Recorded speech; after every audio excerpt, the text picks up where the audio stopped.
Giovedì 15 gennaio, buongiorno Sicilia da Angelo Gagliano. E una buona mattinata anche da Marco Carli. E allora con Marco fra poco leggeremo insieme i quotidiani regionali intanto nella prima parte della trasmissione, poi avremo anche la rassegna stampa nazionale. Ma intanto cominciamo con la cronaca perché ieri c'è stato un omicidio nel palermitano a Partinico, un uomo di 73 anni è stato assassinato a colpi di arma da fuoco. Sentiamo e vediamo il servizio. Ucciso nelle campagne di Partinico, un uomo di 73 anni, Vito La Puma, di Borgetto, è stato assassinato tra Partinico e Borgo Parrini con colpi di arma da fuoco. La Puma, che faceva l'allevatore di bestiame, è stato freddato nella tarda mattinata di oggi, ucciso da 2 colpi, uno alla testa e uno alla mandibola. Sul delitto indaga la polizia, la sezione omicidi della squadra mobile. La vittima ha piccoli precedenti, nel suo passato c'è un episodio noto alle cronache risalente al 2015, quando fu arrestato per furto aggravato. La Puma era stato sorpreso dai carabinieri all'interno di un fondo rustico di Borgetto mentre stava rubando alcune pedane da ponteggio in ferro. Le aveva sottratte al proprietario del terreno dove portava le pecore a pascolare. Gli agenti stanno scavando nel passato della vittima e stanno ascoltando i familiari di La Puma straziati per la perdita del loro caro. Ancora ignoto il movente e soprattutto chi ha sparato, anche perché nella zona dove è stato ritrovato il corpo senza vita di La Puma è aperta campagna e non ci sono telecamere. E allora cominciamo proprio da questo delitto e cominciamo a leggere i quotidiani regionali e partiamo dal nostro sito. Partiamo proprio dal nostro sito, Angelo, perché è l'apertura del nostro sito questa notizia. Andiamo a vedere proprio l'home page di siciliaweb.it con il titolo che vedete: freddato in campagna a colpi d'arma da fuoco, omicidio nel palermitano, allevatore 73enne forse vittima di un agguato. Cliccando ovviamente sul titolo andiamo a vedere anche le pagine interne con la foto appunto di questo omicidio dell'allevatore 73enne che si chiama, come abbiamo sentito dal servizio, Vito La Puma, la foto dell'uomo ucciso e poi la notizia dell'autopsia disposta dalla procura con la salma che è stata portata all'Istituto di Medicina Legale del Policlinico, dove nei prossimi giorni sarà eseguito l'esame sul cadavere. Ovviamente questa è una notizia che diventa l'apertura anche di tanti quotidiani cartacei, ad esempio il Giornale di Sicilia che dedica appunto l'apertura della sua prima pagina a questa notizia. Lo vediamo con il titolo: ucciso fra le sue pecore al pascolo, 3 colpi di pistola per freddare Vito La Puma nelle campagne di Borgetto, aveva solo piccoli precedenti. Questo rivela il Giornale di Sicilia. Ci sono poi notizie anche sulle pagine interne, come ad esempio in questo caso su Repubblica Palermo con il titolo che parla già di giallo, di mistero a Borgo Parrini, 3 colpi di revolver per un allevatore di Borgetto. Vito La Puma è stato ucciso con 2 pallottole mortali, la testa e la mandibola, come sentivamo dal nostro servizio, colpito anche al polso. La vittima potrebbe essere stata freddata al culmine di una lite oppure per una resa di conti. Ovviamente le indagini sono ancora in corso. A te, Angelo. Sì, restiamo nel palermitano perché si registra ancora un'altra lite e ancora un'altra aggressione con coltelli. Siamo a Capaci, c'è stato, sembrerebbe, un regolamento di conti di un gruppo del quartiere Marinella, stanno indagando adesso i carabinieri e stanno passando alla setaccio le immagini della videosorveglianza per dare un volto a quanti hanno partecipato alla rissa. C'è un giovanissimo che è rimasto ferito, ma vediamo e sentiamo quest'altro servizio. Ancora violenza, ancora una rissa che sfocia nel sangue. Siamo a Capaci, in provincia di Palermo. Un giovane di 19 anni è stato accoltellato al termine di una lite. Alla base potrebbe esserci un regolamento di conti tra un gruppo di ragazzi del quartiere Marinella a Palermo e alcuni giovani di Capaci. Uno scontro a più riprese. Il ragazzo ferito sarebbe stato coinvolto in una prima aggressione avvenuta nelle ore precedenti proprio alla Marinella, quartiere di provenienza del gruppo rivale. I giovani palermitani si sarebbero organizzati e sarebbero partiti alla ricerca del 19enne, tendendogli poi un agguato a Capaci. Durante il secondo confronto sarebbe appunto spuntato un coltello con il quale è stato ferito il 19enne. Ho sentito dire che tutto è iniziato in piazzetta Padre Pio, Poi da là sono venuti qua, è scappato forse il ragazzo, non lo so, sono venuti qua e si sono litigati. Però poi non ho sentito più niente. Sull'episodio indagano i carabinieri che stanno passando al setaccio le telecamere di videosorveglianza per ricostruire la dinamica e dare un volto ai partecipanti della rissa. Indagini in corso anche sul movente. E certo, gli episodi che vedono coinvolti i giovanissimi si susseguono in una maniera, direi, senza sosta. E proprio da questo parte Angelo Repubblica Palermo, perché se andiamo proprio sulla pagina del quotidiano palermitano andiamo a trovare questa lunga scia, come dicevi giustamente tu prima, da Sferracavallo a Capaci, la lunga scia di sangue della faida fra Zen e Marinella, l'accoltellamento di un 19enne, ultimo atto violento per il controllo del territorio. Nelle immagini anche, l'abbiamo vista nel servizio, il luogo della sparatoria, ma poi le modalità con cui è scoppiata la rissa a Capaci confermano che non si è trattato di una lite degenerata in accoltellamento, non è stato uno dei tanti episodi di movida violenta. I palermitani della Marinella hanno fatto scattare una caccia all'uomo dopo il raid del pomeriggio alla Marinella. Volevano colpire il 19enne e appunto Repubblica Palermo fa questo excursus di tutto ciò che è successo e che riguarda questa faida fra Zen e Marinella. Andando invece sulla Sicilia, nelle pagine di Palermo troviamo la notizia, di questa notizia appunto di cronaca nera, nelle pagine interne in un pezzo di medio taglio, di taglio centrale. Giovane accoltellato, una rapina e lo spaccio al centro delle indagini, il sangue a Capaci, a tutta l'aria di essere una vera e propria spedizione, quella che è avvenuta la notte tra martedì e ieri a Capaci. A te.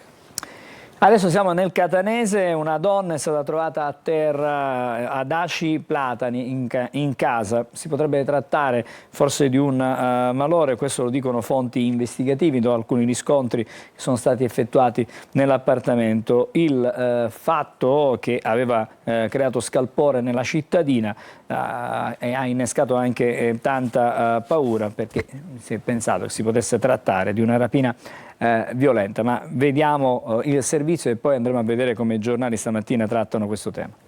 Non sono stati riscontrati segni di effrazione e di presenza di persone in casa e non mancherebbe nulla dall'abitazione. Questi sono i rilievi che le forze dell'ordine hanno potuto appurare nel caso dell'anziana trovata a terra in questo appartamento ad Aci Platani nell'Acese, fatto che aveva allarmato l'intera comunità. Nulla è ancora escluso, le indagini sono ancora in corso, ma potrebbe non trattarsi di un'aggressione criminale e di un conseguente tentativo di rapina violenta, come paventato all'inizio, bensì di un incidente domestico. La donna, 87enne, è stata ritrovata a terra dolorante e ferita dalla sorella. Aveva la chiave di mosoro, perché c'è tutto si scorda la chiave di già. Siamo solo, come oggi non figliamo le leggi, ma pigliamo la chiave, c'è per noi. Se non era ancora, ancora erano i 9. Noi la troviamo ancora perché sempre siamo in contatto. Se uno c'è tutto non telefonava, ma uno non sapeva che era andare. Ma andare è stata, ne parlava molto aspetta. Quindi la signora sembrava morta? Sì, perché c'era tutto un muso. Io, certo, quando avevo magari da freddo non lo so che cos'era. E poi tutte Maria Finocchiaro è stata trasportata all'ospedale Santa Marta e Santa Venera, dove è stata ricoverata. Non ha potuto spiegare quello che le è successo. Sul posto sono intervenuti gli agenti del commissariato di Acireale, i carabinieri e la polizia scientifica, che si sono avvalsi anche delle registrazioni delle telecamere di sorveglianza presenti nella zona per cercare di ricostruire gli eventi. Cerchiamo di capire qualcosa in più anche su questa vicenda. Marco. Torniamo sul nostro sito perché vi abbiamo detto dell'apertura del sito siciliaweb.it che riguarda appunto la notizia dell'uomo ucciso nel Palermitano, ma di spalla troviamo appunto questa notizia: trovata a terra in casa in stato confusionale, forse un malore. Anche in questo caso entriamo all'interno del pezzo, l'allarme lanciato dai familiari ad Aci Platani, in un primo momento si era pensato a una rapina. Anche in questo caso è una sorta di giallo sul ritrovamento di un anziano in stato confusionale nella sua casa in questa cittadina Aci Platani, che è poi una frazione di Acireale. La 87enne era riversa a terra con diverse ferite al volto e alle gambe. L'appartamento era in disordine. A lanciare l'allarme sono stati i familiari dell'anziana, preoccupati perché non rispondeva alle telefonate. Ovviamente di questo si parla anche sulle pagine dei quotidiani cartacei, e noi andiamo subito a vedere proprio sulla Sicilia, perché troviamo sulle pagine del quotidiano catanese, nel tomo di Catania, anche in questo caso il taglio è basso: anziana soccorsa ad Aci Platani, 2 le ipotesi, rapina o malore. La vittima è stata soccorsa dal personale di un'ambulanza del 118 e condotta al vicino pronto soccorso dell'ospedale Santa Marta e Santa Venera di Acireale. I medici le hanno curato ferite da aggressione di cui l'anziana ha però ricordi confusi. Da quanto riferito dai parenti, pare che la poveretta abbia aperto la porta al malfattore, il quale l'avrebbe sorpresa e poi stordendola per poi trascinarla all'interno dell'abitazione, devastando l'interno dell'abitazione alla ricerca di oggetti di valore. Questo è quanto emerge da ciò che leggiamo sui quotidiani. Adesso andiamo a Siracusa, perché ieri c'è stata una importante riunione. In prefettura si è riunito il Comitato per l'Ordine e la Sicurezza Pubblica dopo i recenti fatti di criminalità. Ci sono stati gli assalti anche ai bancomat, la risposta comunque piuttosto decisa. Lo Stato c'è, queste sono le parole del prefetto proprio di Siracusa, e sono state anche prese alcune misure. Ma sentiamo, vediamo il servizio. Lo Stato c'è, ma lo Stato siamo tutti noi, sono anche i cittadini. Noi faremo la nostra parte. La criminalità prova ad alzare la testa, ma lo Stato c'è e risponde presente. Gli ultimi 2 colpi ai bancomat di Palazzolo, Acreide e Buccheri nel siracusano non sono passati inosservati. Controlli rafforzati anche durante la notte. E la decisione emersa dal Comitato per l'Ordine e la Sicurezza Pubblica. Lo Stato c'è, noi abbiamo confermato questa presenza, ci saranno dei servizi strategici di controllo del territorio, ho dato appunto indicazione al questore, ho dato delle direttive. Nel bancomat di Palazzolo c'erano 90.000 euro, 74.000 in quello di Buccheri, tutto portato via in pochi minuti. E proprio qui la banca potrebbe non riattivare lo sportello, l'unico nel borgo. Mi vorrei accertare che questo non avvenga e quantomeno si ripristini un servizio che per noi è di fondamentale importanza. Comunque esclusa l'ipotesi delle ronde notturne dei residenti. Al di là della segnalazione che ovviamente dovrebbe essere fatta da chiunque vede delle anomalie nel territorio, ma non si parla assolutamente di ronde. Ci è stato suggerito, ed è quello che noi intendiamo fare, di sensibilizzare di più la comunità. Ma l'allarme sicurezza è anche a Siracusa città. Nelle ultime settimane diverse le intimidazioni ai commercianti. Stiamo avviando dei lavori anche con le associazioni anti-racket, anti-usura, e a breve faremo degli incontri. Tra l'altro la videosorveglianza c'è e ci sta dando una mano d'aiuto.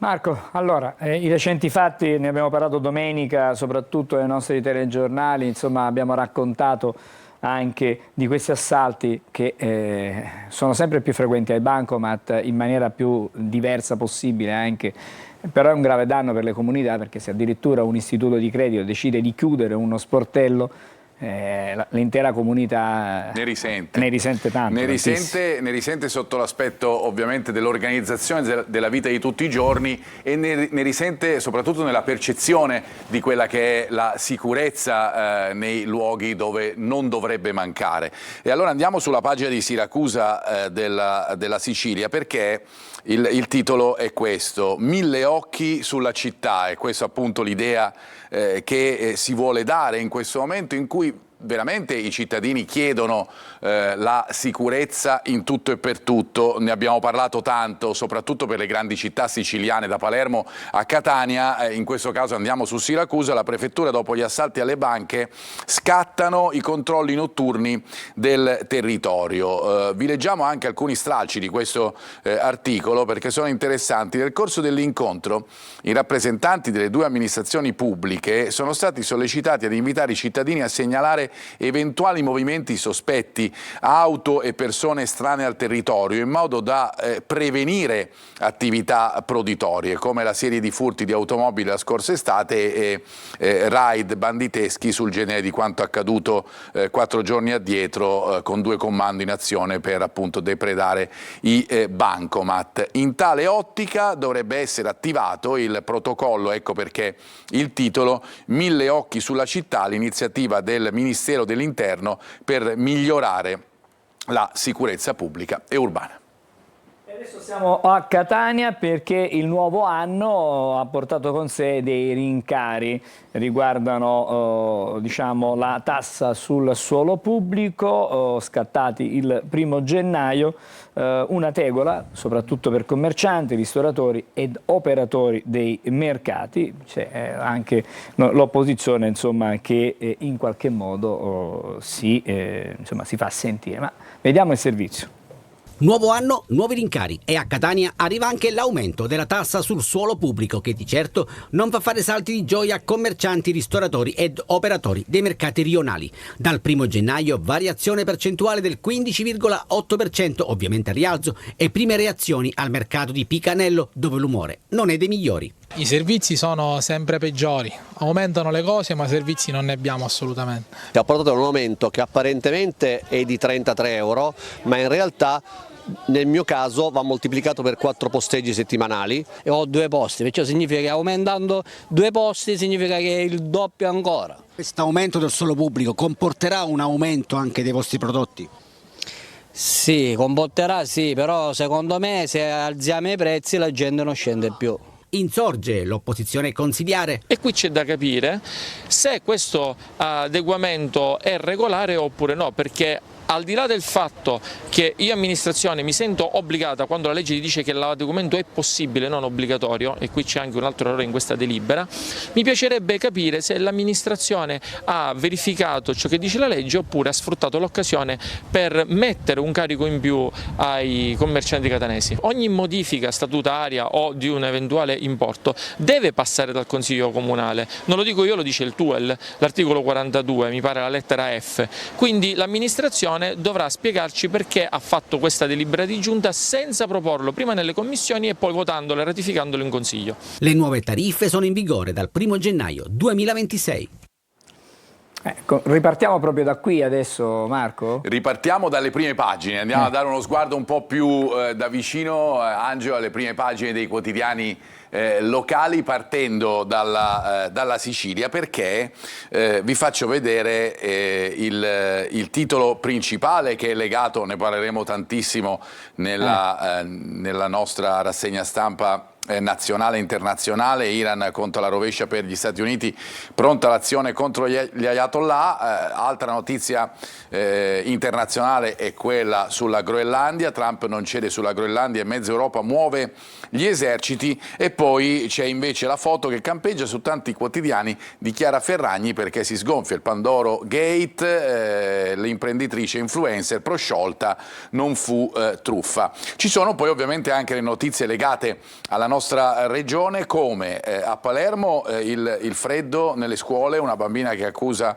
un malore, e poi per quanto riguarda la politica sulla regione De Luca che stuzzica Schifani, la giunta è peggiorata. Infine sul Mercosur la Sicilia d'accordo col Sud America svaluta il mercato della carne bovina. È un tema questo su cui si interrogano in molti economisti perché chiaramente è un accordo che libererebbe alcune fasi del commercio proprio con le nazioni del Sud America, ma come è successo poi col mercato libero europeo quando è stato introdotto, può portare chiaramente a tante discussioni e tante perdite. Ne parleremo, scusami Marco, proprio in trasmissione stamattina con il presidente di Coldiretti. È per quello che ho fatto vedere il titolo, Angelo. Giornale di Sicilia, andiamo a vedere invece la prima pagina del quotidiano palermitano. Anche in questo caso ritroviamo l'emergenza freddo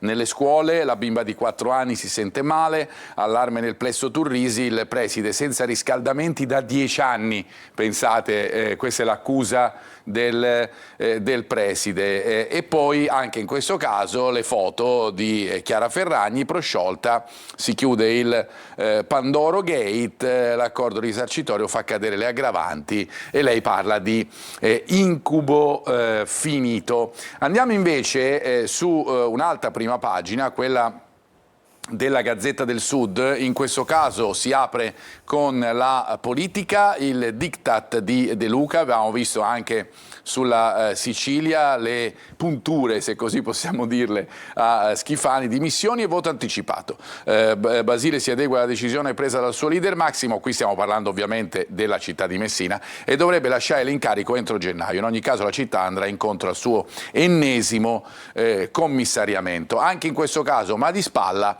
c'è l'imminente operazione che è stata data prima dai media, dall'agenzia Reuters, e poi comunque confermata da Trump, degli Stati Uniti in Iran. Teheran pronta a reagire e Trump insiste sulla Groenlandia, dovrà essere in mano nostra, e 4 paesi europei invieranno i soldati sull'isola. Dalla Gazzetta del Sud andiamo ad un altro quotidiano regionale e alla sua prima pagina, che è diversa rispetto a quella che abbiamo visto degli altri quotidiani. Siamo su Repubblica Palermo e il titolo di apertura è questo: si riparte con la legge Mancia, pronti 40 milioni da distribuire. All'Assemblea regionale il DDL stralcio inizia il suo esame in Commissione Bilancio, ma sull'approvazione incombono le maggioranze variabili dopo lo sgretolamento della DC. E di questo si parla anche nella pagina interna di Repubblica, perché di questa discussione sulle mance ne abbiamo sentito parlare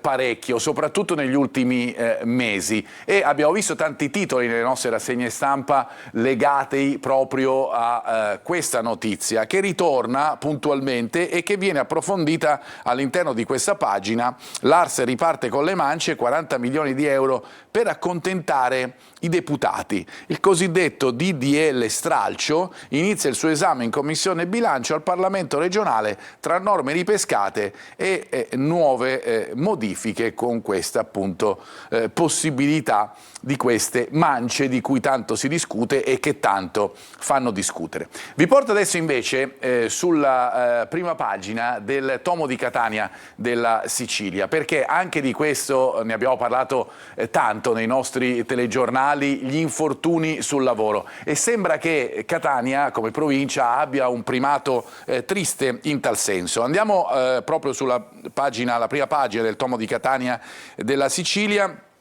E il record di infortuni sul lavoro sono un quarto di quelli siciliani. L'allarme è della UIL: su 25.000 casi denunciati a INAIL, 7.250 sono stati nella città metropolitana, un quarto appunto degli infortuni di tutta la Sicilia. C'è anche un articolo nelle pagine interne, le denunce, leggiamo proprio da questo articolo, i dati sono dell'INAIL, sono state quasi 500 in più nel 2025 rispetto al 2024. 21 volte l'esito è stato fatale. In Sicilia la città metropolitana conta un quarto delle vittime e più in generale degli incidenti, e dunque arriva in questo senso l'allarme della UIL, perché è inevitabile che il tema della sicurezza, abbiamo parlato all'inizio della nostra rassegna stampa, proprio pochi minuti fa, della sicurezza percepita dai cittadini, è importante ovviamente anche la sicurezza che si dà ai lavoratori. Chiudiamo ancora con la situazione di Messina, perché torniamo all'aspetto della politica. De Luca Dixit, il dado è tratto, si andrà a votare in primavera. Sulla Gazzetta del Sud leggiamo: è ormai il segreto di Pulcinella, il sindaco Federico Basile inopinatamente, si legge, si dimetterà entro gennaio, con l'obiettivo di tornare alle urne nella finestra elettorale di maggio-giugno. C'è in atto un gioco delle parti, ma la decisione è stata presa già da mesi. Questi sono gli equilibri della politica nella città di Messina. Angelo. Certe volte bisognerebbe anche capire questi equilibri, come stiano in equilibrio. Scusami, passami diciamo, la battuta. Adesso vediamo qual è la situazione stamattina da un punto di vista della viabilità. Al Tondo Gioieni a Catania il traffico apparentemente scorrevole, ma si sa che a quest'ora del mattino certamente c'è qualche intoppo dovuto anche alla massiccia presenza di auto, scuole chiaramente e l'arrivo sul posto di lavoro. Vediamo un attimo invece come va in via Vincenzo Giuffrida. Anche qui la situazione sì è sicuramente piuttosto diciamo intenso il traffico, ma non ci sono situazioni di grande criticità. Sentiamo anche l'effetto del rumore delle auto che sono in questo momento ferme ai due semafori pedonali. Vediamo un altro tratto della circonvallazione, qui un po' più giù è la situazione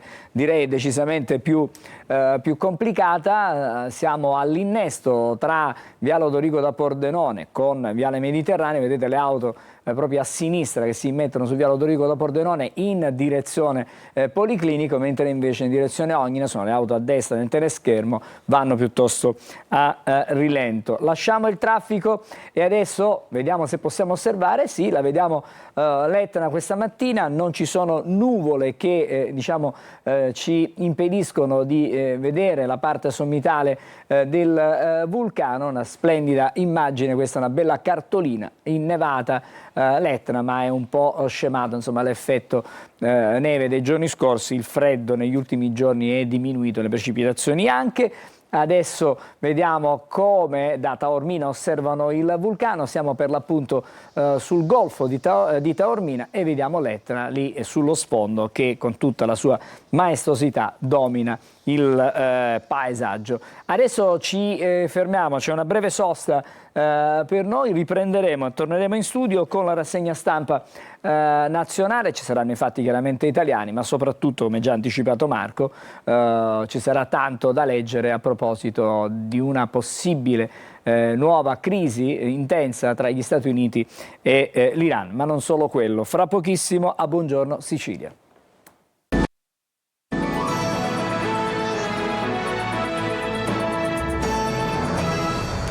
Allora, siamo di nuovo insieme. Prima di tornare alla lettura dei quotidiani, quelli nazionali stavolta, vi do un aggiornamento dalle agenzie. I finanzieri del Comando Provinciale di Messina, in collaborazione anche con la Guardia di Finanza di Reggio Calabria, hanno sequestrato 4 kg di hashish ed arrestato anche il corriere che li trasportava durante un controllo che è avvenuto agli imbarcateri. La droga era suddivisa in 40 panetti del peso circa di 50 grammi ciascuno ed era nascosta nella intercapedine dell'auto che guidava fra il tettuccio ed il rivestimento interno della vettura. È stato però il fiuto di un cane specializzato, si chiama Lord, antidroga, a intercettare per l'appunto la sostanza stupefacente.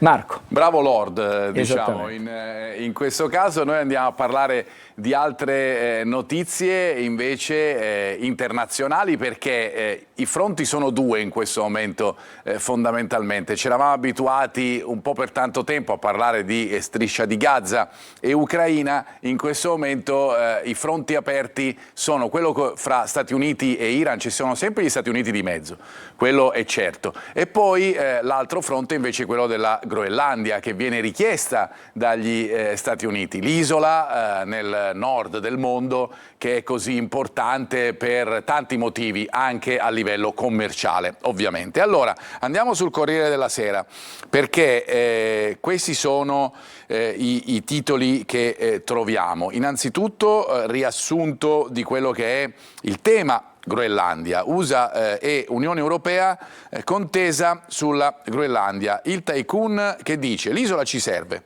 Dure repliche dell'Europa, Germania, Francia, Svezia e Norvegia inviano i militari. In realtà lo farà anche la Danimarca, che poi è la terra e la nazione a cui appartiene la Groenlandia. Esecuzioni in Iran.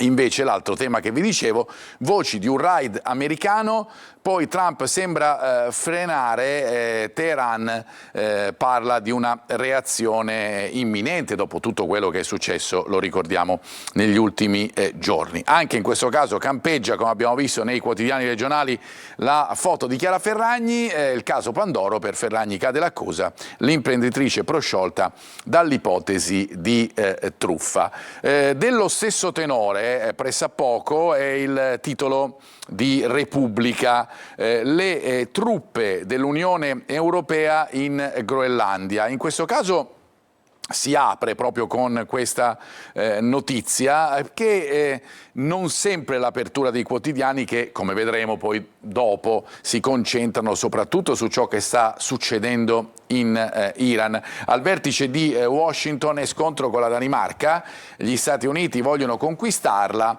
Francia e Germania in una missione militare multinazionale per la difesa del territorio. Questo è un tema. L'altro, che anche questo è trattato molto dai quotidiani, lo vedremo, è il decreto, il DL sicurezza, scudo agli agenti e stretta su ONG e Maranza. Anche in questo caso, come sempre, come tutte le attività politiche, fra virgolette, italiane, ci sono polemiche in atto. Andiamo a vedere le pagine interne del Corriere della Sera, perché fanno un po' il punto di quella che è la situazione in Groenlandia e perché questa terra è così importante. Guardate qui.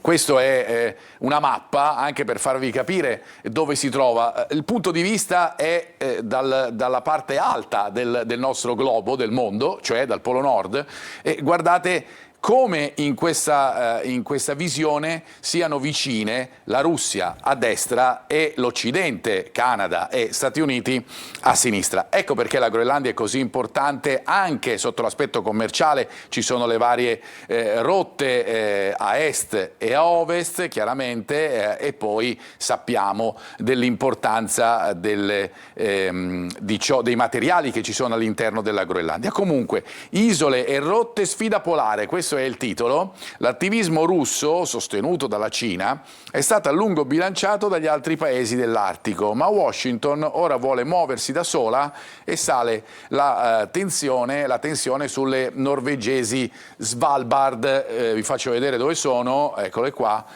sono praticamente queste isole a nord della Norvegia, che chiaramente sono molto prossime alla Groenlandia, per cui questa è la situazione che si respira in quella zona del mondo dopo la richiesta degli Stati Uniti. L'abbiamo detto e l'abbiamo letto nei vari quotidiani, con Trump che dice deve essere nostra la Groenlandia, così si rafforzerebbe anche la NATO, e l'Unione Europea che risponde non è così, andremo a intensificare i controlli proprio sull'isola. Ma Milano Finanza dà sotto questo aspetto un punto di vista diverso. Non è un affare la Groenlandia, dice Milano Finanza. Per il gruppo energetico italiano, l'ENI, rivela che non intende lavorare nell'area.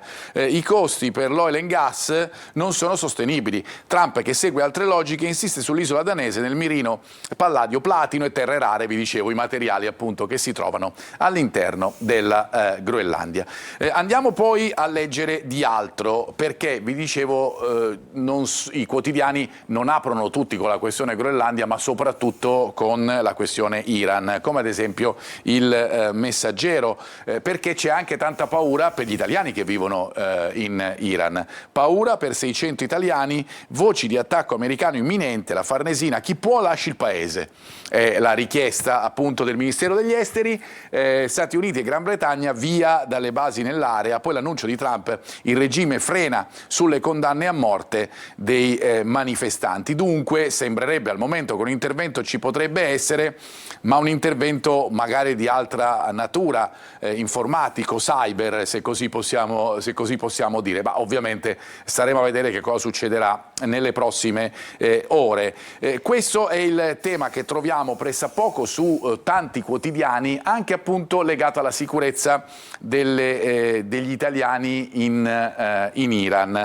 Ma c'è il Riformista che mette in prima pagina questo titolo: fate presto, gli esuli iraniani implorano l'intervento americano. Questo è il tema che è importante da vedere in questo momento, ed esortano Meloni ad assumere un'iniziativa forte attesa per l'attacco degli Stati Uniti, che intanto ha evacuato la base in Qatar, per cui anche dagli iraniani che sono fuori dalla loro terra natia arriva l'idea di intervenire in questo senso. Chiudiamo questa nostra rassegna stampa facendovi vedere invece i titoli che riguardano la sicurezza.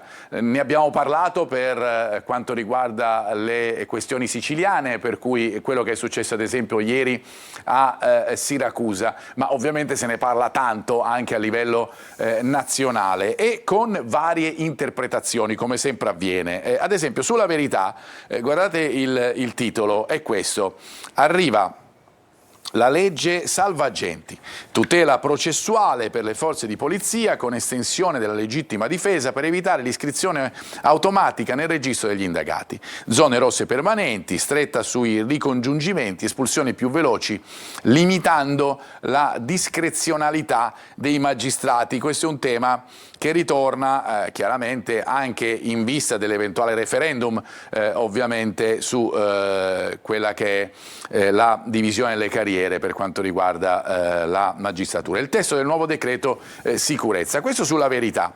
Pressappoco di uguale tenore è il titolo di Libero, anzi ancora più forte sotto l'aspetto del sostegno ovviamente all'opera del governo. E allora il titolo è questo: città più sicure. Ecco la legge. Ritorniamo a quello di cui abbiamo discusso all'inizio della nostra rassegna stampa, della nostra trasmissione su Siracusa. Tolleranza finita. Stop alle scarcerazioni facili per le borseggiatrici, stretta sui coltelli, perquisizioni dopo le 23 nelle zone a rischio e arresto per chi forza i posti di blocco. Così il governo reagisce agli allarmi. Dunque un senso, come ovviamente che sia, visto che stiamo parlando di Libero, di sostegno al governo. Guardate invece il titolo del manifesto, la notizia è ovviamente la stessa, ma viene vista in un altro modo. E allora il titolo è questo: impresa di polizia, con inquadrato Salvini e Meloni, e questa è la spiegazione.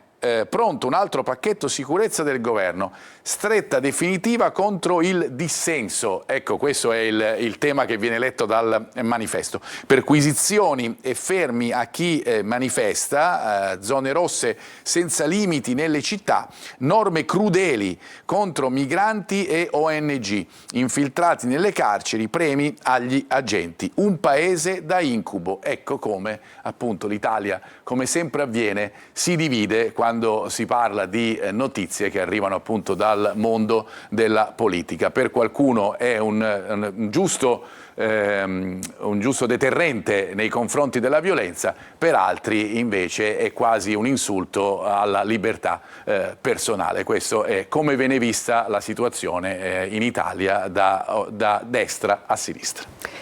Grazie Marco. Torniamo da te più avanti, perché considerato che ieri sono stati 2 dei 4 recuperi, diciamo, in Serie A, ne parleremo chiaramente, vedremo le prime pagine, immagino, dei giornali sportivi, e cercheremo di capire che cosa sta succedendo anche nella nostra Serie A, ma non mancheranno le notizie che riguardano chiaramente anche le squadre siciliane e il Catania in particolare. Insomma, ci sono difficoltà in difesa oggettive per un po' da tempo, anche ovviamente per sfortuna della squadra catanese.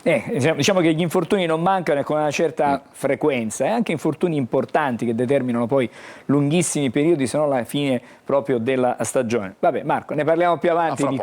Fra poco, certamente. Adesso noi ci fermiamo, prendiamoci un momento di pausa e poi parleremo, come già anticipato, di questo accordo che è stato siglato dall'Unione Europea assieme anche ai paesi, diciamo, delle organizzazioni commerciali sudamericane, il cosiddetto Mercosur, che in qualche modo sta creando tanta preoccupazione. C'è anche l'allarme di Coldiretti e cercheremo di capire, scoprire perché c'è questo allarme. Tutto questo fra pochissimo.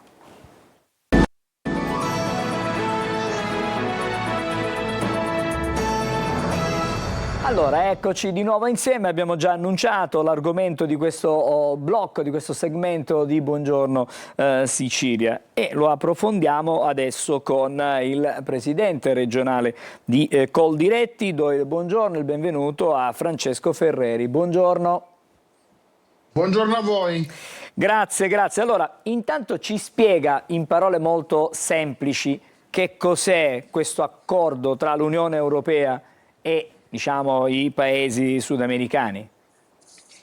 Intanto io vi ringrazio per l'opportunità di poter parlare su un accordo che non solo va a toccare quella che è un discorso, diciamo, economico dei territori, ma va a toccare anche quella che è la salute dei cittadini e la tenuta democratica ovviamente delle istituzioni europee.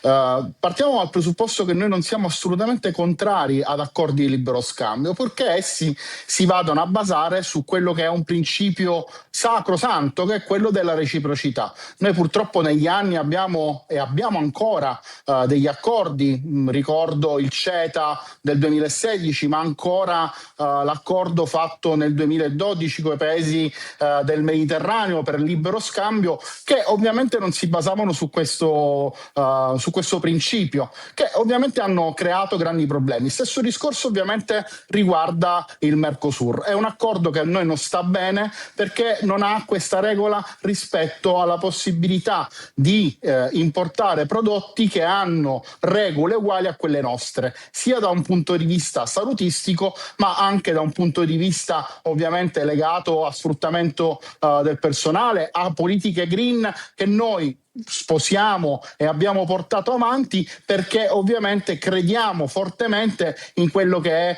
ovviamente la politica salutistica e di produzione green sui nostri prodotti.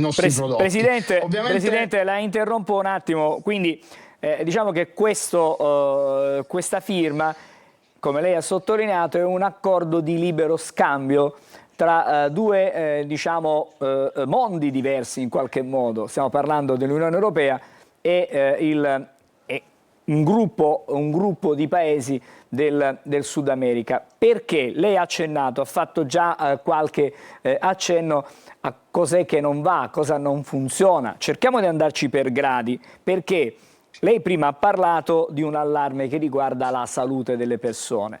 Ci spiega il motivo per cui c'è questo allarme per la salute di tutti noi, perché evidentemente non vengono rispettati o comunque forse vengono utilizzati anche dei prodotti che da tanto tempo da noi sono vietati.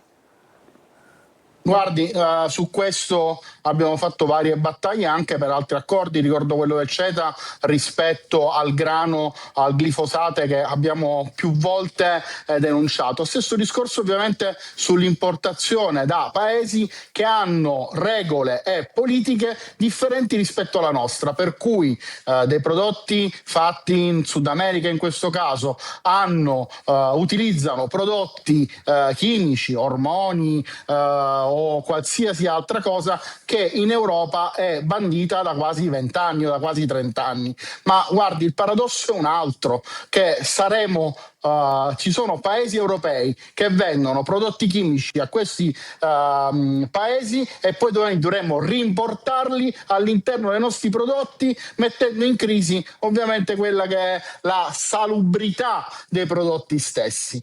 Ma sa, il problema poi è sempre quello legato a concorrenze sleali, ma soprattutto legato ai controlli.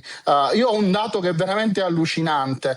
In Europa noi controlliamo solo il 3% della merce che entra. Siamo a dati che sono inferiori ad altri continenti che sono molto più indietro di noi da questo punto di vista. Ma perché Quindi, succede alla questo, base di Presidente? Presidente, perché succede questo? Perché c'è una disposizione, chiaramente, evidentemente europea, per cui le merci non vengono controllate.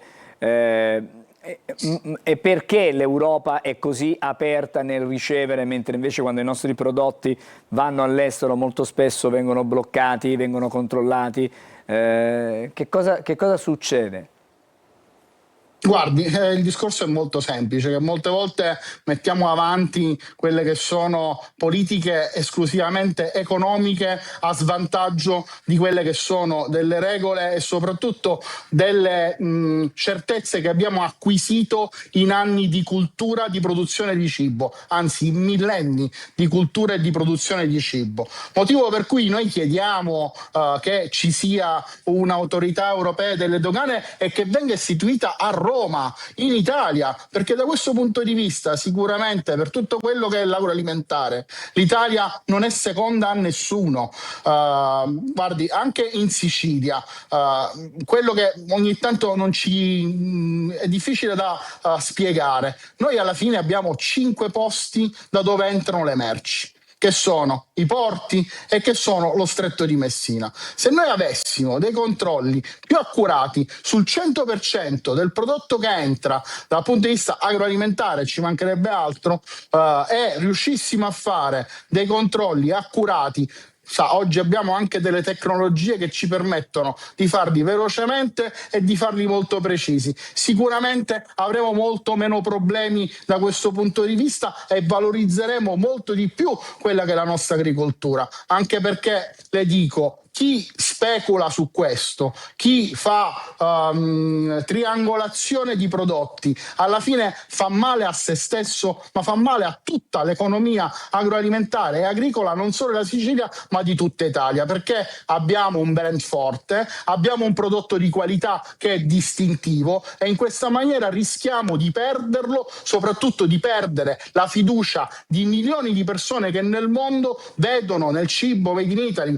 nel cibo siciliano, qualcosa di grande qualità. Presidente, le volevo chiedere, sempre in tema chiaramente di questo accordo, ma i rischi concreti per, adesso andiamo proprio a mettere le mani, tra virgolette, in tasca, no? A chi produce, a chi si impegna a garantire questi prodotti che arrivano dalla nostra filiera. Potrebbe esserci una sorta di tsunami, uso questo termine, per moltissime aziende che magari si impegnano a regalare, a fornire ai mercati prodotti, diciamo, di grande qualità, ma che in realtà poi non potrebbero più essere, diciamo, competitivi perché, che ne so, se il nostro prodotto che arriva dai nostri campi costa 10, lo stesso prodotto, anche se arriva dall'altra parte del mondo, verrebbe a trovarsi sul mercato a 5. Guardi, su questo ovviamente vediamo se verrà ratificato con queste norme o meno.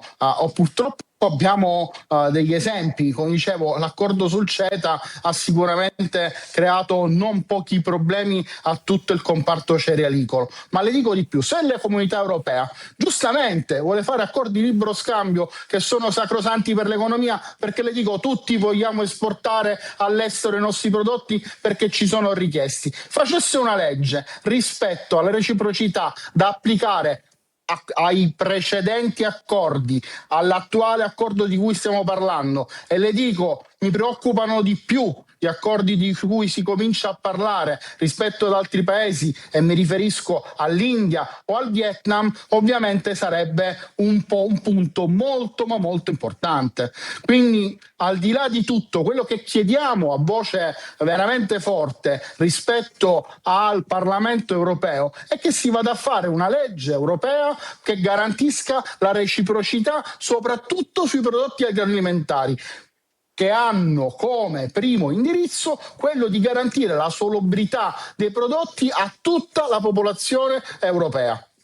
Questi sono diciamo delle battaglie, mi faccia utilizzare questo termine, che vanno condotte chiaramente nelle sedi opportune, confrontandosi e magari cercando di fare capire, forse questo è il messaggio diciamo fondamentale, quanto sia veramente diciamo qualitativamente, quanto sia importante la qualità rispetto magari ad un prodotto di bassa qualità che poi magari arriva sulle nostre tavole. È fondamentale. Guardi, su questo non ci siamo mai tirati indietro e le anticipo che noi il 20 saremo a Strasburgo a manifestare sotto il Parlamento europeo con migliaia e migliaia di agricoltori per avere finalmente una legge che ci permetta di avere reciprocità sugli scambi con altri paesi.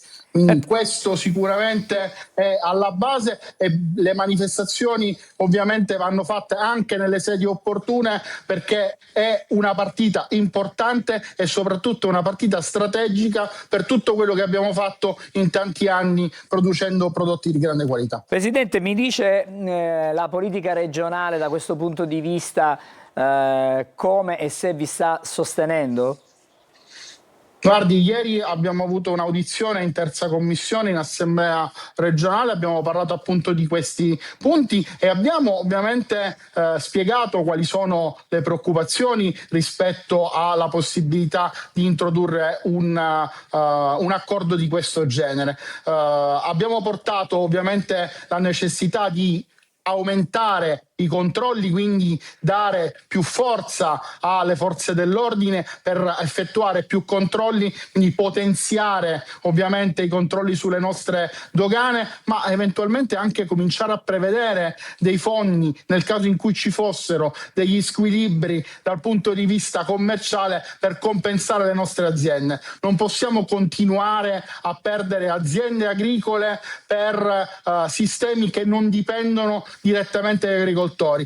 Purtroppo negli ultimi anni ne abbiamo vissute tante, abbiamo vissuto siccità, abbiamo vissuto agenti patogeni che hanno distrutto migliaia di aziende e bisogna ovviamente proteggere un patrimonio. E le dico, guardi che le aziende agricole non sono un patrimonio degli agricoltori, sono un patrimonio di tutti, perché garantire cibo buono e garantire paesaggio e garantire che il terreno e i terreni vengano coltivati è un vantaggio di tutti i cittadini. Guardi, io le faccio un'ultima domanda e poi la saluto, ma è solo, interessa solo a noi questa tutela del prodotto che viene dalla terra in Europa? Ci sono altri stati in qualche modo che sono interessati, oppure per gli affari economici si sacrificano porzioni della produzione?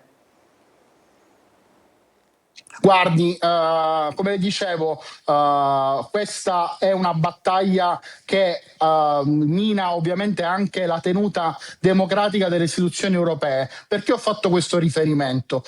Tutta la procedura che ha previsto l'approvazione del Mercosur, la Presidente von der Leyen l'ha gestita in maniera tecnocratica, senza condividere in maniera aperta con il Parlamento quelle che erano le leggi. Sicuramente ci sono degli interessi di alcuni paesi, primo la Germania, come dicevo, ovviamente la Germania ha degli interessi molto importanti rispetto a vendere prodotti chimici, a vendere auto, a vendere tutto il resto, per cui determinati accordi vanno anche bene. Io guardi, le dico che probabilmente senza un'auto possiamo stare un po' tutti, ma senza cibo l'uomo non sopravvive. E quale momento più importante della nostra storia e di quello che sta succedendo in giro per il mondo ci impone di avere una sovranità alimentare, per cui noi oggi dobbiamo essere più che autosufficienti su quello che produciamo. Quindi diventa fondamentale non schiacciare la nostra agricoltura facendo degli accordi che siano giusti giusti e che riescano a dare competitività al segmento e al settore. È stato chiarissimo, grazie al presidente di Coldiretti Sicilia, grazie a Francesco Ferreri.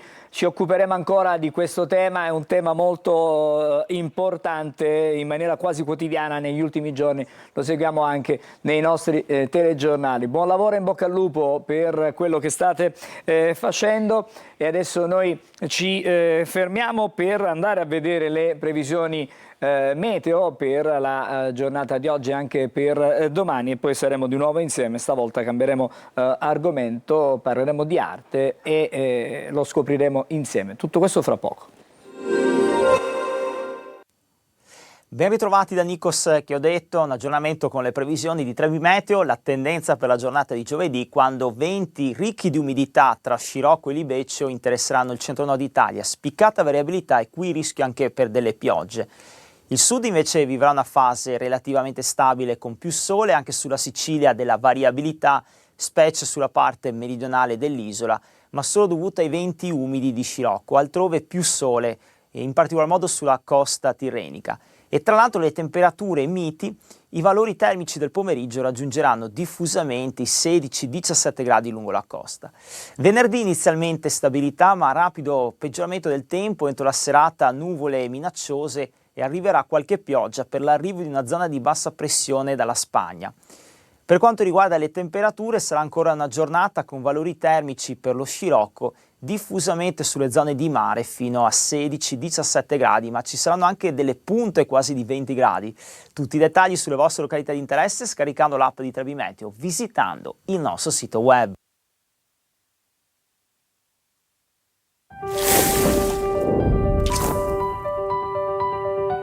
Siciliaweb.it si rinnova. Più informazione, notizie in tempo reale, i telegiornali, gli approfondimenti e le dirette di Antenna Sicilia e Telecolor. Più passione, lo sport e il Catania raccontati come nessun altro. Più emozione, con i grandi eventi in diretta e con l'intrattenimento delle nostre produzioni TV. Siciliaweb.it. Ogni giorno, in libertà, ovunque tu sia, con un click. Siciliaweb.it. Connessi con il tuo mondo.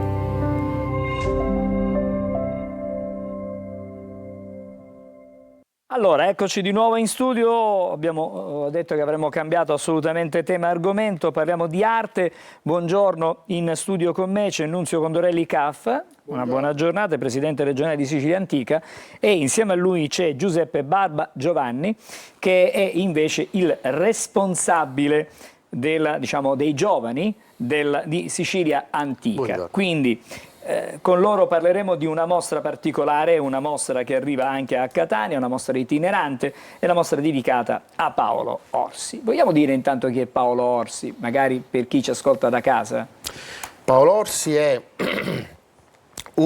forse possiamo considerarlo il più grande archeologo dei nostri tempi, del 8-900, nato sotto l'impero austro-ungarico nel 1859, formatosi nella scuola tedesca storica e pandettistica, quindi ha studiato a Vienna e poi sceglie, nonostante la sua nazionalità austro-ungarica, sceglie di essere italiano, si trasferisce in Italia, va a studiare a Roma, quindi è un poliglotta e soprattutto a Roma scopre l'archeologia storica e soprattutto porta le sue nuove tecnologie e le sue nuove idee di scavo. Ha la fortuna, anzi abbiamo avuto noi siciliani la fortuna che nel 1888 viene mandato in Sicilia. E si innamora di questa terra. E lui non voleva venire assolutamente. Arriva in Sicilia e è come camminare sulla Luna, perché è una zona mai esplorata, archeologicamente parlando. Lui era un archeologo che studiava la preistoria e in Sicilia è un terreno vergine, inizia gli scavi, ha la fortuna di pubblicare questi scavi perché Paolo Orsi è un infaticabile e instancabile studioso archeologo, cioè 24 ore al giorno, a parte il sonno, le poche ore di sonno che aveva, tutto dedicato al lavoro. Compilava dei taccuini minuziosi, immaginatevi quei taccuini come i quaderni 15x10 piccolini, dove lui annotava ogni singolo scavo, ogni singola attività, e in Sicilia è tutto vergine, si può iniziare a scavare. Allora, adesso cerchiamo di capire che cosa offre questa mostra itinerante.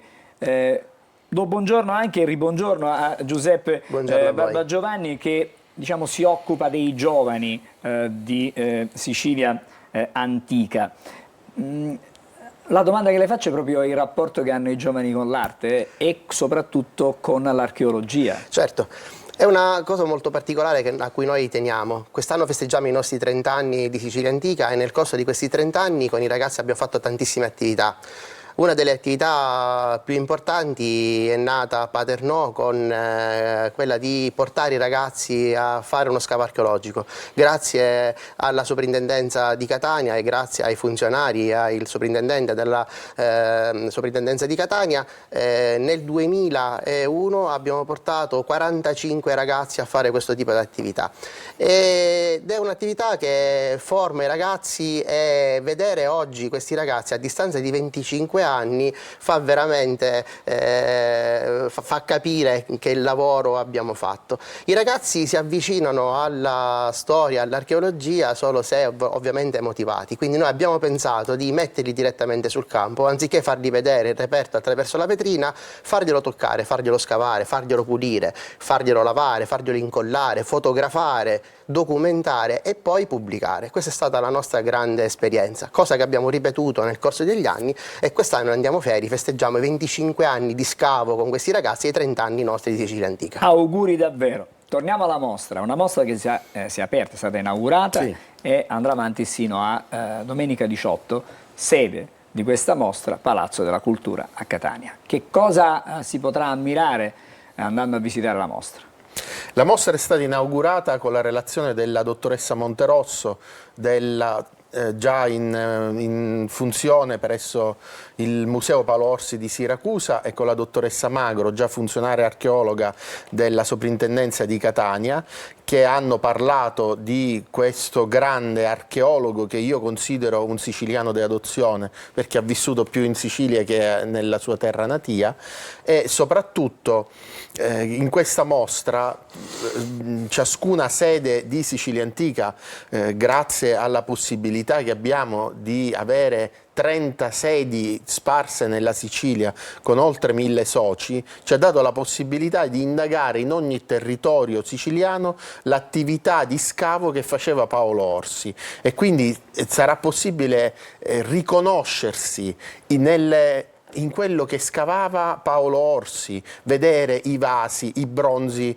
che scavava o che acquistava, perché lui cercava di sventare il mercato nero rimpinguando il museo archeologico, andando nei vari mercatini, nei vari antiquari, acquistando questi bronzi, queste statue, e contrattava lui, che poi il ministero pagava. Lui anticipava i soldi, poi il ministero pagava, quindi una persona dedita veramente allo studio. Ed è particolare Paolo Orsi perché lui inizia a pubblicare nel mondo quello che trova in Sicilia. Il mondo culturale, come già avveniva prima, si interessa della Sicilia, e vengono viaggiatori del Grand Tour e nei loro libri parlano dell'emozione di incontrare questo grande archeologo che in Sicilia ha scoperto e ha scavato. Vorrei aggiungere che nella mostra ci sono dei pannelli che raccontano la vita di questo archeologo. Lui in questi taccuini non scriveva soltanto le importanti scoperte che faceva, ma parlava anche del singolo coccio, cioè del muro che veniva trovato, e quando non doveva farsi capire perché ci potevano essere degli operai che facevano il doppio lavoro, cioè erano tombaroli, lui compilava questi taccuini in tedesco per non farsi capire oppure parlava con questo linguaggio cifrato con alcuni suoi collaboratori. Insomma, questa era una strategia molto, molto ingegnosa e interessante. Mi piace tornare un attimo sul titolo che è stato dato alla mostra. Paolo Orsi da Akragas a Zancle.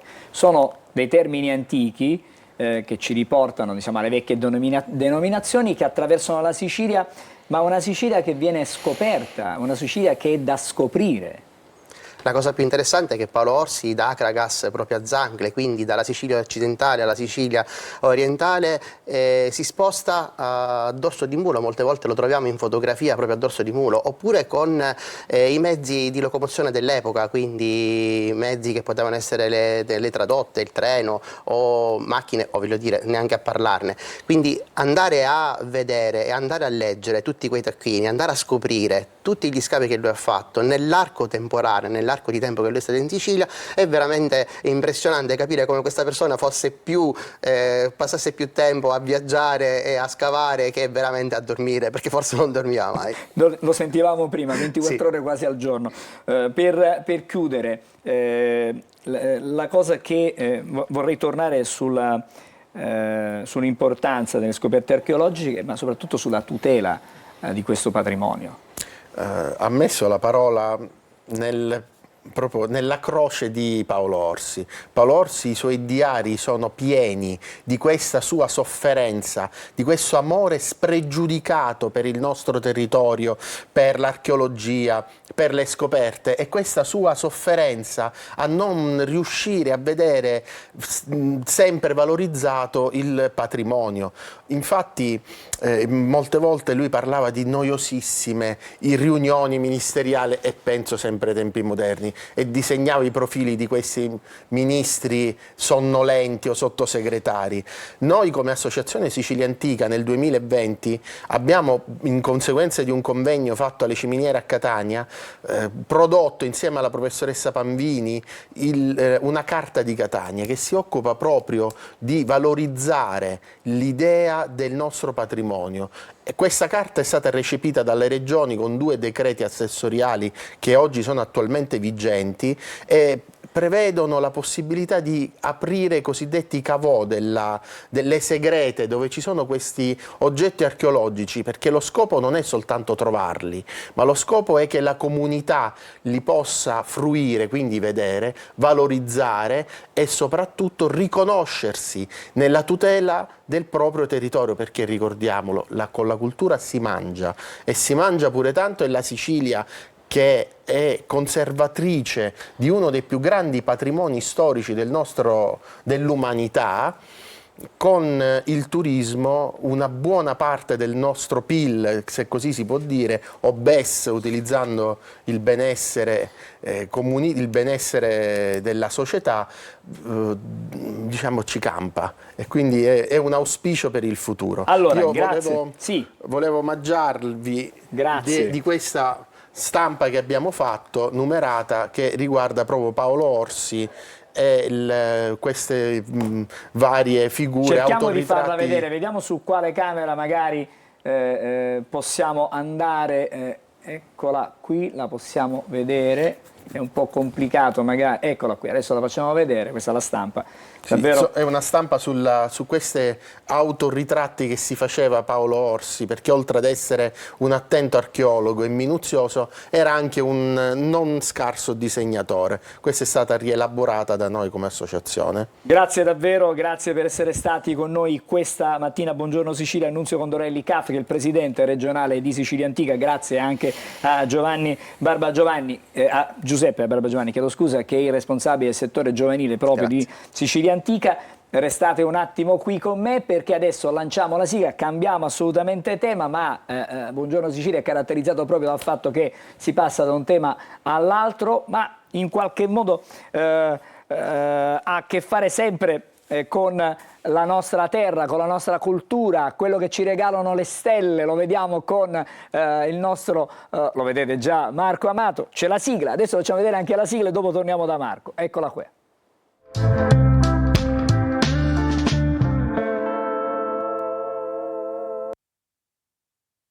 Tuo collegamento, parliamo delle stelle. Che cosa ci dicono stamattina le stelle? Ebbene, buongiorno Angelo e buongiorno Sicilia. Oggi le stelle sono particolarmente allineate proprio perché abbiamo una luna in Sagittario, quasi tutti i pianeti ammassati tra Capricorno e Acquario, Urano in Toro, solo Giove si oppone dal Cancro creando un po' di aspettativa. Ma vediamo cosa significa. Intanto volevo richiamare e mettere sotto i riflettori delle stelle la nostra bellissima Luisa Ranieri, che sta avendo un successo strepitoso proprio con il suo in TV con La Preside. Ebbene, un ascolto assolutamente pazzesco rispetto allo share italiano che la gratifica moltissimo con questo personaggio.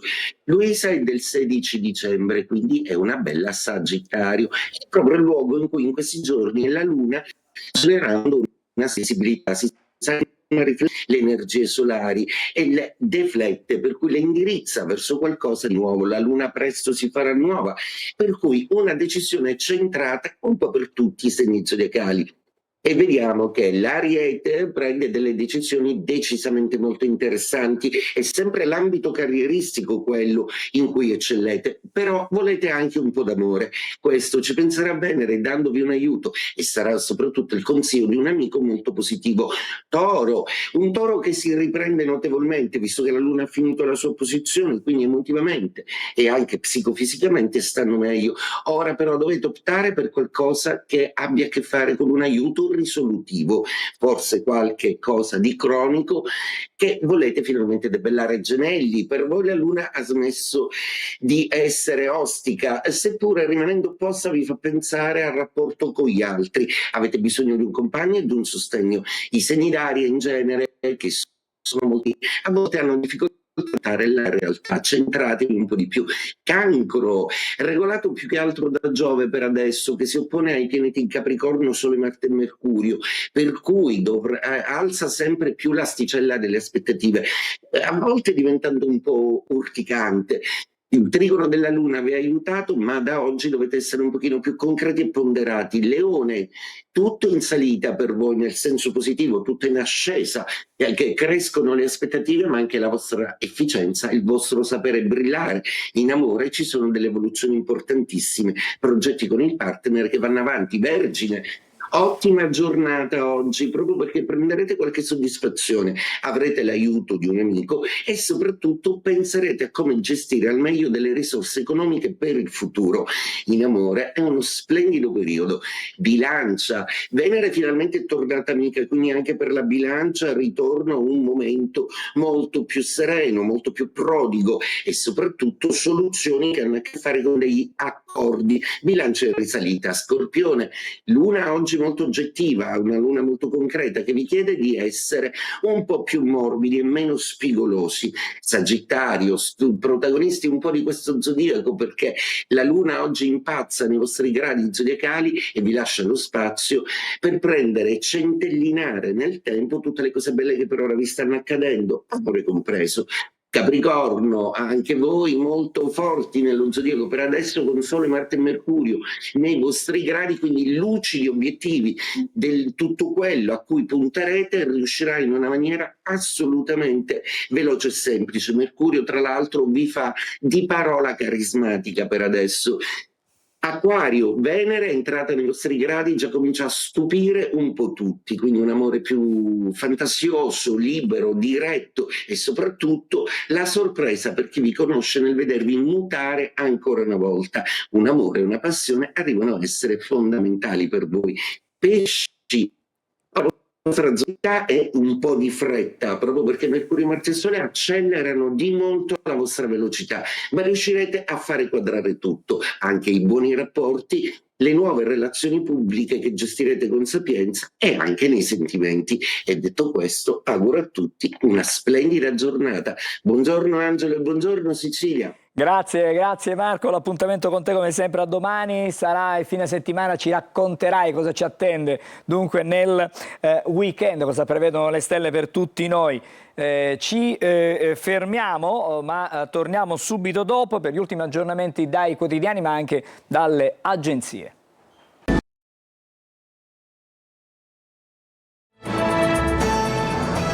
Eccoci, siamo di nuovo in studio. Allora vi avevo detto che c'erano degli aggiornamenti dalle agenzie. Andiamo a Siracusa, un ordigno rudimentale è stato fatto esplodere la scorsa notte davanti ad un immobile in fase di ristrutturazione alla Marina. L'esplosione è avvenuta poco prima dell'1. Sono state divelte le saracinesche, ci sono danni al locale. L'esercizio commerciale, che tra un mese doveva essere inaugurato, appartiene alla famiglia Borderi, titolare di un noto caseificio in Ortigia, che 6 giorni fa ha subito un altro atto intimidatorio. A Catania invece uomini della Guardia di Finanza e funzionari dell'Agenzia delle Dogane e dei Monopoli ha consentito questa operazione. Insieme hanno intercettato e sequestrato 105 kg di tabacchi lavorati esteri di contrabbando che erano celate in 520 stecche.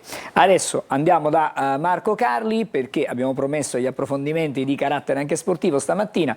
E allora leggiamo intanto la prima della Gazzetta dello Sport. Leggiamo la prima della Gazzetta dello Sport perché, dicevamo prima, Angelo, c'è stata una giornata di campionato, anzi il recupero di alcune partite della giornata di campionato, e questo mercoledì rischia di diventare un fattore in questo campionato, perché è successo che l'Inter è riuscita a vincere pur faticando tantissimo contro il Lecce con un gol di quello che vedete, di Pio Esposito, mentre il Napoli ha pareggiato in casa con il Parma. Dunque l'Inter si è portata a +6, ovviamente oggi va in scena anche la partita del Milan. Dunque il titolo della Gazzetta dello Sport è Potere Inter, Pio Esposito che entra e risolve il primo posto, ci dà la carica, dice Chivus K +6, dall'altra parte regge il muro del Parma, è il terzo pareggio di fila per il Napoli, dopo il pareggio interno con il Verona, questo con il Parma, in mezzo il 2-2 con l'Inter. Dicevamo del Milan che giocherà invece stasera e tenta di restare a -3 dall'Inter. Ci sarà Leao con Kunku e si gioca a Como, forse la partita più difficile delle 3 protagoniste del campionato. Ti faccio vedere, Angelo, anche questo titolo sotto la testata, perché sta creando molto scalpore, sì. Quello della torcia olimpica di coloro che la portano, sì, verso l'Olimpiade, appunto, dei tedofori, che non è stata mai o quasi mai attribuita a grandi personaggi dello sport. Ci sono dei nomi magari conosciuti, per esempio uno di questi sarà proprio Allegri, l'allenatore del Milan, ma non a livello di chi è riuscito a fare le imprese sportive negli sport invernali, ovviamente, perché stiamo parlando di Olimpiadi invernali. Andiamo invece adesso sulle pagine dei quotidiani regionali, perché come avete sentito nei nostri servizi, il Catania ha problemi costanti in difesa, e questo, l'ultimo, è arrivato per l'infortunio di Di Gennaro. Ne parla anche la Sicilia, che problema, Di Gennaro si è rotto, la sua stagione è finita, a giorni la ricostruzione del legamento, tornerò in sede per stare accanto ai compagni e inseguire un sogno. Dunque il Catania, che si ritrova con l'emergenza in difesa un po' caratteristica di questo inizio d'anno per i rossazzurri e non solo, torna Celli dopo la squalifica e dunque Allegretto agirà da centrale nella partita di Monopoli. Situazione invece, per chiudere, in casa del Palermo, si parla di mercato, siamo su Repubblica Palermo, il Palermo che riabbraccia Magnani, adesso assalto a Rui Modesto, il difensore torna in rosanero dopo il prestito alla Reggiana, l'angolano invece prenderebbe il posto di Diakité, il difensore appunto Magnani durante la sua prima esperienza in rosanero, e poi Rui Modesto con la maglia dell'Udinese, mercato che, ricordiamo, sarà aperto fino al 2 di febbraio. Angelo. Grazie Marco, ci fermiamo qui con Buongiorno Sicilia, l'appuntamento a domani mattina come sempre alle 8, l'augurio a tutti voi di una buona giornata.